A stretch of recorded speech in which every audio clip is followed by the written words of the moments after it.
नमस्कार दोस्तों, स्वागत है आपका आपके अपने यूट्यूब चैनल फायर ब्रिगेड में। कैसे हैं आप लोग? उम्मीद करता हूँ अच्छे होंगे।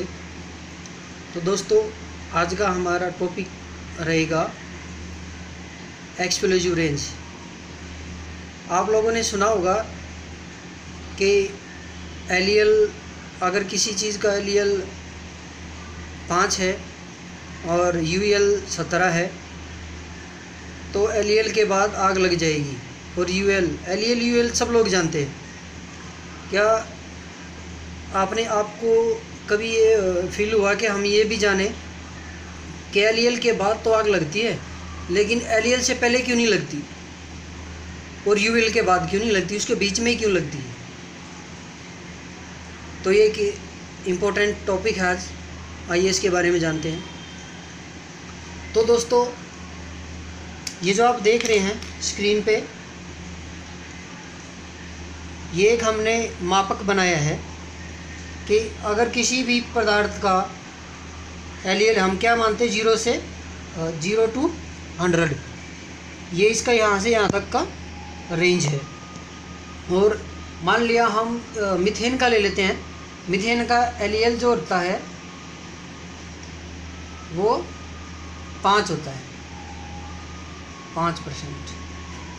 और जो यूएल होता है वो 17 होता है, 17%। तो दोस्तों, आपने अब तक ये तो जाना होगा कि एलईएल के बाद आग लगेगी, ठीक है, और यूएल के बाद नहीं लगेगी, ये भी जाना होगा। अब जानते हैं, मान लिया इस मीथेन का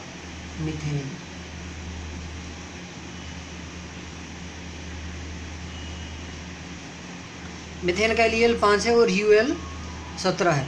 तो दोस्तों, ये 100% श्योर है कि इससे पहले आग नहीं लगेगी और यूएल के बाद भी नहीं लगेगी।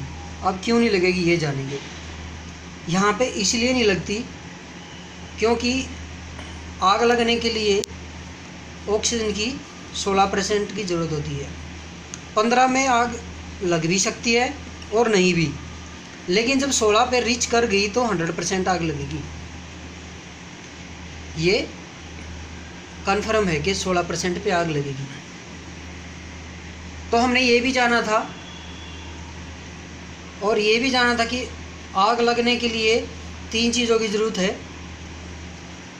ईंधन,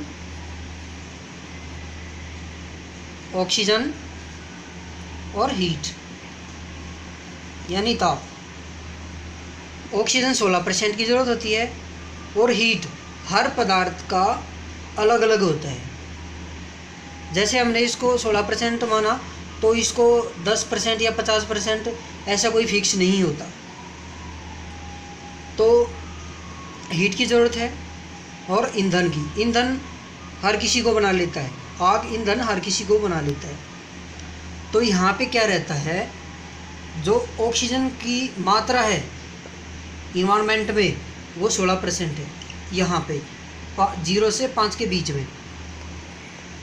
तो यहाँ पे क्या रहता है, एलईएल के ऊपर ऑक्सीजन हावी होती है, यहाँ पे ऑक्सीजन की मात्रा हावी होती है, इसलिए यहाँ पे आग नहीं लगती। और जो यूएल है, इसके बाद यहाँ पे क्या होता है, जो फ्लेमेबल मटेरियल के वेपर्स हैं वो ऑक्सीजन के ऊपर हैवी हो जाते हैं। वो क्या करते हैं, यहाँ पे एलईएल के वेपर्स दबाव डालने लगते हैं, यानी हावी हो जाते हैं ऑक्सीजन पे, और ऑक्सीजन का लेवल डाउन करते चले जाते हैं। और जब वो मान लिया वो 12 पे आ गई तो अब यहाँ पे आग नहीं लग सकती, और इससे नीचे कितना भी चला जाए आग नहीं लगेगी, ये श्योर हो जाता है। लेकिन आग लगने के लिए ऑक्सीजन की 16% की ज़रूरत होती थी, इसलिए यूएल से 100 के बीच, यानी यूएल से ऊपर आग नहीं लगेगी। इसको नॉन एक्सप्लोजिव टू रिच, यानी अब वो अपनी नॉन एक्सप्लोजिव रेंज में घुस चुका है। अब उस पर कोई भी इग्निशन सोर्स या लाइटर वगैरह का कोई इफेक्ट नहीं हो सकता। अब यहाँ पे ये जो एलईएल से स्टार्ट होके यूएल के बीच की जो रेंज होती है इसको एक्सप्लोजिव रेंज बोलते हैं या फ्लेमेबल रेंज बोलते हैं। यानी इसके बीच में जब रहेगी तो आग लगना 100% है, श्योर है कि 100% आग लगेगी, क्योंकि यहाँ पे एलईएल और यूएल के बीच में जो वेपर की क्वांटिटी है, फ्लेमेबल मिक्सचर की जो क्वांटिटी है वो बराबर है, और ऑक्सीजन भी लेवल यहाँ पे बराबर है, 16% है, तो आग लगेगी। तो दोस्तों ये था आज का वीडियो, फिर आपको दोहरा देता हूँ। एलईएल से पहले यहाँ पे ऑक्सीजन फ्लेमेबल मिक्सचर या वेपर के ऊपर हावी होता है, इसलिए यहाँ पे आग नहीं लगती। इसको नॉन एक्सप्लोजिव टूर्लीन बोलते हैं। और एलईएल के बाद और यूएल से पहले जो रेंज होती है उसको एक्सप्लोजिव या फ्लेमेबिलिटी रेंज बोलते हैं।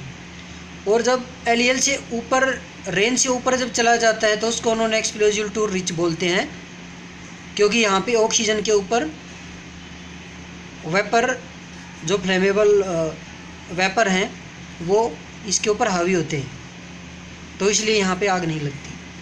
तो दोस्तों ये था आज का वीडियो, उम्मीद करता हूँ आपको अच्छा लगा होगा। प्लीज़ लाइक करें, शेयर करें, सब्सक्राइब करें, और जब तक जुड़े रहिए आप हमारे अपने यूट्यूब चैनल फायर ब्रिगेड से। मैं जल्द लौटूंगा अगली वीडियो लेकर के। धन्यवाद।